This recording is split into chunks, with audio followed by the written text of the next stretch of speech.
ಪ್ರೀತಿಯ ದ್ವಿತೀಯ PUC ವಿದ್ಯಾರ್ಥಿಗಳೇ, ಇವತ್ತು ಮ್ಯಾಥಮೆಟಿಕ್ಸ್ ಹಾಗೂ ಬಿಸ್ನೆಸ್ ಸ್ಟಡೀಸ್ ಎಕ್ಸಾಮ್ ಮುಗಿದು ಹೋಗಿದೆ.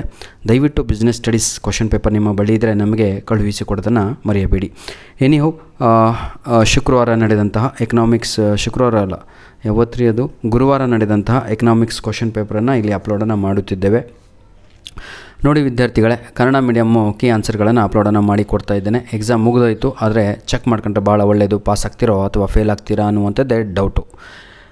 ಸರಿಯಾದ ಉತ್ತರವನ್ನು ಆರಿಸಿ ಬರೆಯಿರಿ ಅಂತ ಇದೆ. ಒಂದು ಆರ್ಥಿಕತೆಯ ಕೊರತೆ, ಸಂಪನ್ಮೂಲಗಳು ಡ್ಯಾಶ್ ಅಂತ ಇದೆ. ಅದಕ್ಕೆ ಸರಿಯಾದ ಉತ್ತರ ಮಿತ ಬಳಕೆಯನ್ನು ಹೊಂದಿವೆ ಅನ್ನುವಂಥದ್ದು ಸರಿಯಾದ ಉತ್ತರ ಆಗಿರುತ್ತೆ. ಆದರೆ ಬಹಳ ಜನ ಸ್ಪರ್ಧಾತ್ಮಕ ಬಳಕೆಯನ್ನು ಹೊಂದಿವೆ ಅನ್ನುವಂಥದ್ದು ಇಲ್ಲಿ ಆನ್ಸರನ್ನು ಏನಂತೀರ ಸರ್, ಆನ್ಸರನ್ನು ಬರೆದಿರುವಂಥದ್ದು. ಹಾಗಾಗಿ ಈಗ ನಮಗೂ ಕೂಡ ಡೌಟ್ ಸ್ಟಾರ್ಟ್ ಆಗಿದೆ, ನಿಮ್ಮ ಟೆಕ್ಸ್ಟ್ ಬುಕ್ಕಲ್ಲಿ ಏನಿರ್ಬೋದು ಅಂತ. ಯಾಕಂದರೆ it depends on text book. A ಅಥವಾ ಡಿನಲ್ಲಿಯೇ ಮೊದಲನೇ ಆನ್ಸರು ಇದೆ 100% ಎ ಅಥವಾ ಡಿನಲ್ಲಿ. ಕ್ವಶನ್ ನಂಬರ್ 2, ಆಧಾನಗಳು ನೋಡಿ ಮತ್ತು ಉತ್ಪನ್ನ ನಡುವಿನ ಕ್ರಿಯಾವಲಂಬಿ ಸಂಬಂಧವನ್ನು ಹೀಗೆಂದು ಕರೆಯುತ್ತೇವೆ ಅಂತ ಇದೆ. ಎರಡನೆಯ ಪ್ರಶ್ನೆಗೆ ಸರಿಯಾದ ಉತ್ತರ ಉತ್ಪಾದನಾ ಬಿಂಬಕ ಅಂತ ಇದೆಯಲ್ವ, ಅದು ಸರಿಯಾದ ಉತ್ತರ ಉತ್ಪಾದನಾ ಬಿಂಬಕ. ಸರಿಯಾಗಿ ಮಗು ಇಲ್ಲಿ ಅದಕ್ಕೆ ಉತ್ತರವನ್ನು ಬರೆದಿದೆ. ಮೂರನೆಯ ಪ್ರಶ್ನೆ, ಮಧ್ಯಂತರ ಸರಕುಗಳ ಪ್ರತ್ಯೇಕ ಲೆಕ್ಕಾಚಾರವು ಈ ಕೆಳಗಿನ ದೋಷಕ್ಕೆ ಕಾರಣವಾಗುತ್ತದೆ ಅಂತ ಇದೆ. ಮೂರನೆಯ ಪ್ರಶ್ನೆಗೆ ಸರಿಯಾದ ಉತ್ತರ ದ್ವಿಗಣನೆ ಅನ್ನುವಂಥದ್ದು 100% ಸರಿಯಾದ ಉತ್ತರ ಆಗಿರುತ್ತೆ. ಪ್ರೀತಿಯ ಎಕನಾಮಿಕ್ಸ್ ಎಕ್ಸಾಮ್ ಬರೆದಂಥ ವಿದ್ಯಾರ್ಥಿಗಳೇ, ಇಂಗ್ಲೀಷ್ ವರ್ಷನ್ ಇದ್ದರೆ ದಯವಿಟ್ಟು ನಮಗೆ ಕಳುಹಿಸಿ ಕೊಡಿ.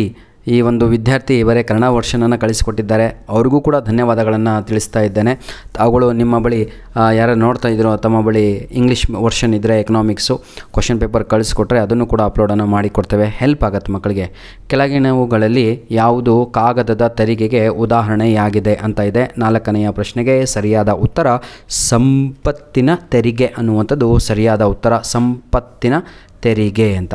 ಐದನೆಯ ಪ್ರಶ್ನೆ, ಜಗತ್ತಿನ ಇತರೆ ದೇಶಗಳು ಮತ್ತು ದೇಶೀಯ ವಾಸಿಗಳ ನಡುವೆ ಈ ವ್ಯವಹಾರಗಳನ್ನು ಸಂದಾಯ ಬಾಕಿಯು ದಾಖಲಿಸುತ್ತದೆ ಅಂತ ಇದೆ. ಐದನೆಯ ಪ್ರಶ್ನೆಗೆ ಸರಿಯಾದ ಉತ್ತರ ಪ್ರೀತಿಯ ವಿದ್ಯಾರ್ಥಿಗಳೇ ಸರಕುಗಳು ಕೂಡ ಹೌದು, ಸೇವೆಗಳು ಕೂಡ ಹೌದು, ಆಸ್ತಿಗಳು ಕೂಡ ಹೌದು. ಹಾಗಿದ್ರೆ ಮೇಲಿನ ಎಲ್ಲವೂ ಅನ್ನುವಂಥದ್ದು ಸರಿಯಾದ ಉತ್ತರ ಆಗಿರುತ್ತೆ. ಐದನೆಯ ಪ್ರಶ್ನೆಗೆ ಡಿ ಅನ್ನುವಂಥದ್ದು ಉತ್ತರ. ಎರಡನೆಯ ಮೇನ್ ಕ್ವಶನಲ್ಲಿದ್ದೀವಿ, part A, second main question. Fill in the blanks ನೋಡ್ಬೋದು. ಆವರಣದಲ್ಲಿ ಬಿಟ್ಟ ಸ್ಥಳವನ್ನು ತುಂಬಿರಿ. ಬಯಕೆಗಳನ್ನು ತೃಪ್ತಿಪಡಿಸುವ ಸರಕಿನ ಸಾಮರ್ಥ್ಯ ಡ್ಯಾಶ್ ಅಂತ ಇದೆ. ಇದಕ್ಕೆ ಸರಿಯಾದ ಉತ್ತರ ತುಷ್ಟಿಗುಣ ಅನ್ನುವಂಥದ್ದು ಸರಿಯಾದ ಉತ್ತರ ಆಗಿರುತ್ತೆ. ಆರನೆಯ ಪ್ರಶ್ನೆಗೆ ಮಗು ಕರೆಕ್ಟಾಗಿ ಇಲ್ಲಿ ಬರೆದಿದೆ. ಒಂದೇ ಗರಿಷ್ಠ ಮಟ್ಟದ ಉತ್ಪಾದನೆಯನ್ನು ನೀಡುವ ಎರಡು ಆಧಾನಗಳ ಎಲ್ಲ ಸಂಭಾವನೀಯ ಸಂಯೋಜನೆಗಳ ಸಮೂಹವನ್ನು ಡ್ಯಾಶ್ ಎಂದು ಕರೆಯುತ್ತೇವೆ. ಏಳನೆಯ ಪ್ರಶ್ನೆಗೆ ಸರಿಯಾದ ಉತ್ತರ ಸಮ ಉತ್ಪನ್ನ ರೇಖೆ. ಮಗು ಸರಿಯಾದ ಉತ್ತರ ಎಕ್ಸಾಮಲ್ಲಿ ಬರೆದಿದೆ, ಗಾಡ್ ಬ್ಲೆಸ್ ಯು. ಎಂಟನೆಯ ಪ್ರಶ್ನೆ, ಡ್ಯಾಶ್ಗಳನ್ನು ಉದ್ಯಮ ಘಟಕಗಳೆಂದು ಕರೆಯಲಾಗುತ್ತದೆ. ಎಂಟನೆಯ ಪ್ರಶ್ನೆಗೆ ಸರಿಯಾದ ಉತ್ತರ ಪ್ರೀತಿಯ ವಿದ್ಯಾರ್ಥಿಗಳೇ ಉತ್ಪಾದನಾ ಘಟಕ. ಉತ್ಪಾದನಾ ಘಟಕಗಳನ್ನು ಉದ್ಯಮ ಘಟಕಗಳೆಂದು ಕರೆಯಲಾಗುತ್ತದೆ ಅನ್ನುವಂಥದ್ದು ಸರಿಯಾದ ಉತ್ತರ ಆಗಿರುತ್ತೆ. ಒಂಬತ್ತನೆಯ ಪ್ರಶ್ನೆ, ಪರಿಸರ ಮಾಲಿನ್ಯವು ಡ್ಯಾಶ್ ಬಾಹ್ಯತೆಗೆ ಒಂದು ಉದಾಹರಣೆಯಾಗಿದೆ ಅನ್ನುವಂಥದ್ದು ಪ್ರಶ್ನೆ. ಒಂಬತ್ತನೆಯ ಪ್ರಶ್ನೆಗೆ ಸರಿಯಾದ ಉತ್ತರ ಋಣಾತ್ಮಕ ಅನ್ನುವಂಥದ್ದು ಸರಿಯಾದ ಉತ್ತರ. ಋಣಾತ್ಮಕ ಬಾಹ್ಯತೆಗೆ ಒಂದು ಉದಾಹರಣೆಯಾಗಿದೆ ಅನ್ನುವಂಥದ್ದು ಸರಿಯಾದ ಉತ್ತರ ಆಗಿರುತ್ತೆ. ಹತ್ತನೆಯ ಪ್ರಶ್ನೆ, ಭಾರತಕ್ಕೆ ಆಮದಾಗುವ ಮತ್ತು ಭಾರತದಿಂದ ರಫ್ತಾಗುವ ಸರಕುಗಳ ಮೇಲೆ ವಿಧಿಸುವ ತೆರಿಗೆ ಡ್ಯಾಶ್ ಆಗಿದೆ. ಹತ್ತನೆಯ ಪ್ರಶ್ನೆಗೆ ಸರಿಯಾದ ಉತ್ತರ ತೆರಿಗೆ ಸೋಂಕು ಅನ್ನುವಂಥದ್ದು ಸರಿಯಾದ ಉತ್ತರ ಆಗಿದೆ. ತೆರಿಗೆ ಇಲ್ಲೇ ಇಲ್ಲ ಅಲ್ವಾ, ಅದು ಎಲ್ಲೋ ಸೋಂಕು, ತೆರಿಗೆ ಅವರೇ ಕೊಟ್ಟಿದ್ದಾರೆ, ಸೋಂಕು ಅನ್ನುವಂಥದ್ದು ಅಷ್ಟೇ ಉತ್ತರ. ಆಯಿತಾ, ಹೊಂದಿಸಿ ಬರೆಯಿರಿ. ಈಗ ನೋಡೋಣ ಮಗು ಕರೆಕ್ಟಾಗಿ ಬರೆದಿದೆಯೋ ಇಲ್ಲೋ ಅಂತ. ABCDE. ಬನ್ನಿ ಸರ್, ಬೇಡಿಕೆ ರೇಖೆ ಅಂತ ಇದೆ. ಬೇಡಿಕೆ ರೇಖೆಗೆ ಸರಿಯಾದ ಉತ್ತರ ಕೆಳಮುಖ ಇಳಿಜಾರು ಅಂತ. ಮಗು ತಪ್ಪಾಗಿ ಬರೆದಿದೆ. ಆಯಿತಾ, ನೆಕ್ಸ್ಟ್ AR = ಡ್ಯಾಶ್ ಅಂತ ಇದೆ. ಅದಕ್ಕೆ ಸರಿಯಾದ ಉತ್ತರ TR/Q ಅನ್ನುವಂಥದ್ದು ಸರಿಯಾದ ಉತ್ತರ ಆಗಿರುತ್ತೆ.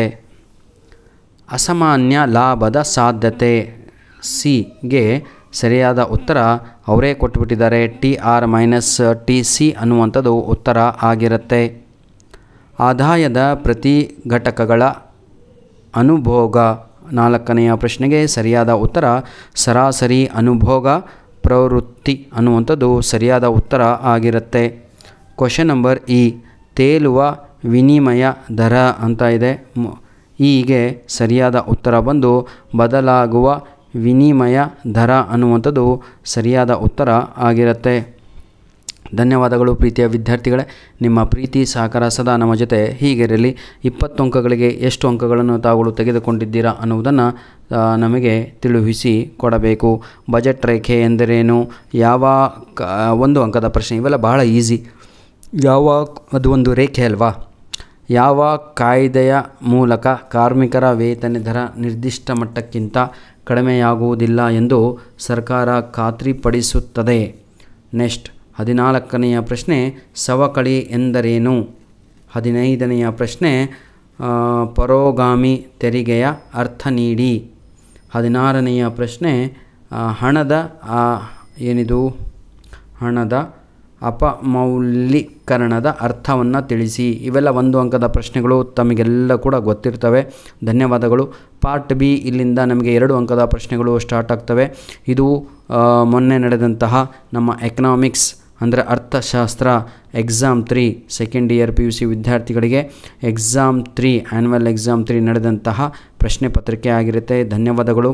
ಸದಾ ನಮ್ಮ ಒಂದು ಯೂಟ್ಯೂಬ್ ಚಾನಲ್ ಜೊತೆ ತಾವುಗಳು ನಿಮ್ಮ ಸಮಯವನ್ನು ಕೊಟ್ಟಿದ್ದಕ್ಕಾಗಿ ಧನ್ಯವಾದಗಳನ್ನು ತಿಳಿಸ್ತಾ ಇದ್ದೇನೆ. God bless you all.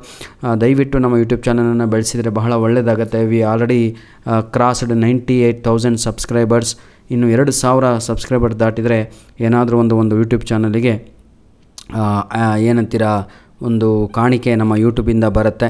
ಜೊತೆಗೆ ಅದು ನೀವು ಪಟ್ಟಂಥ ಶ್ರಮ, ನಿಮ್ಮ ಯೂಟ್ಯೂಬ್ ಚಾನಲ್ಲು ನೀವೇ ಬೆಳೆಸಿರುವಂಥದ್ದು. ದಯವಿಟ್ಟು ಅನ್ಸಬ್ಸ್ಕ್ರೈಬ್ ಮಾಡ್ಕೋಬೇಡಿ ಎಕ್ಸಾಮ್ ಆದಮೇಲೆ ಅಂತ ಹೇಳ್ತಾ, ನಮ್ಮ ಒಂದು ಯೂಟ್ಯೂಬ್ ಚಾನಲನ್ನು ನಿಮ್ಮ ಜೂನಿಯರ್ಸ್ಗಳಿಗೆ ಶೇರ್ ಮಾಡಿ, ನಿಮ್ಮ ಫ್ಯಾಮಿಲಿ ಮೆಂಬರ್ಸ್ಗಳಲ್ಲಿ ಶೇರ್ ಮಾಡಿ, ಹಾಗೂ social media Facebook YouTube channel ನಿಮ್ಮ ಏನ್ರಿ ಅದು ಇನ್ನೂ ಹಲವಾರುಗಳಿದಾವಲ್ವ ಅದರಲ್ಲಿ ಶೇರ್ ಮಾಡಿ ಅಂತ ಹೇಳ್ತಾ ವಿಡಿಯೋವನ್ನು ನಾವು ಇಲ್ಲಿಗೆ ಮುಗಿಸ್ತಾ ಇದ್ದೇವೆ. ಧನ್ಯವಾದಗಳು. All the best for your annual exam.